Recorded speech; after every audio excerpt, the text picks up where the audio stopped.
Having trouble reaching Champions League in Fortnite Season 4 Arena? Don't fret, because this video will give you the top 5 rules to follow when playing arena games that will ensure you reach champs in no time.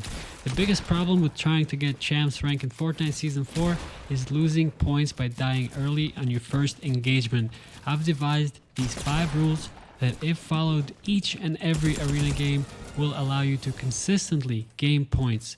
Let's not waste any more time and jump right into it. The first 3 rules all have to do with choosing your drop-in location. This is the most important part of a high placement arena game.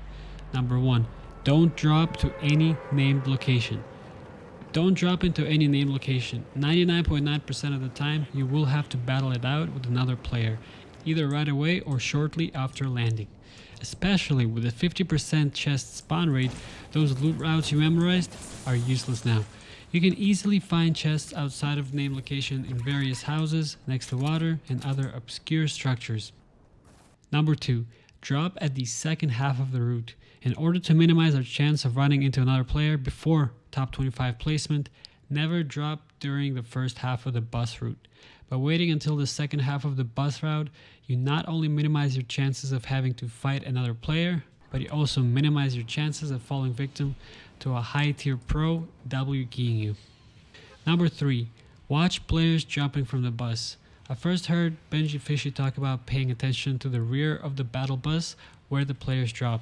Not only are you able to see how many players dropped at a time, but you can also see which direction they go, left or right of the bus route. This allows you to further plan your drop to avoid players. What I do is wait for the moment when there's a brief 1 to 2 seconds of nobody dropping and pay attention to the next people that drop. If they both go to the left, I will drop and go right, vice versa. The idea is to find a spot where there's absolutely nobody around and you can farm mats and heals in peace. Number 4, do not engage until top 25 placement. This should really be rule number 1 because it's by far the most important one. Do not engage until you hit top 25 placement.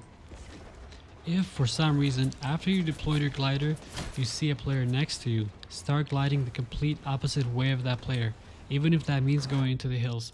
The reason you have to wait for top 25 placement is that it guarantees you a positive flow of hype for that game. Division 7 takes 40 hype as the bus fare, so if you get 60 hype for placement, even if you die shortly after, you're still going to be 20 points up. I can't stress that enough. If you see a player around you that still hasn't noticed you, quickly find cover and let him rotate. Don't worry about staying in a storm. In fact, most of my games are spent in the storm.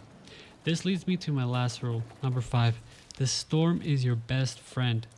So many players are for some reason so scared of the storm. Learn to survive in a storm and stay there until top 25 or even top 15 placement. You might be surprised, but in many of my arena games, I don't ever make it out of the storm. I do my best to stay alive and can handle the storm until it starts ticking for 5. By that point, 99% of the time there are less than 15 people left, so even if you die with 0 kills in the storm, you're still going to get between 50 to 70 points for the whole game. If you really think about it in terms of kills, 20 hyper elimination, that's equivalent of about 3 kills. So, you tell me, what do you think is easier? Getting 3 kills in Contender League consistently or surviving in the storm until 5 tick? Exactly. If you guys like this video, hit the like button. If you want to see more videos like this, hit the subscribe button. NEEDFORBEANS out. Peace!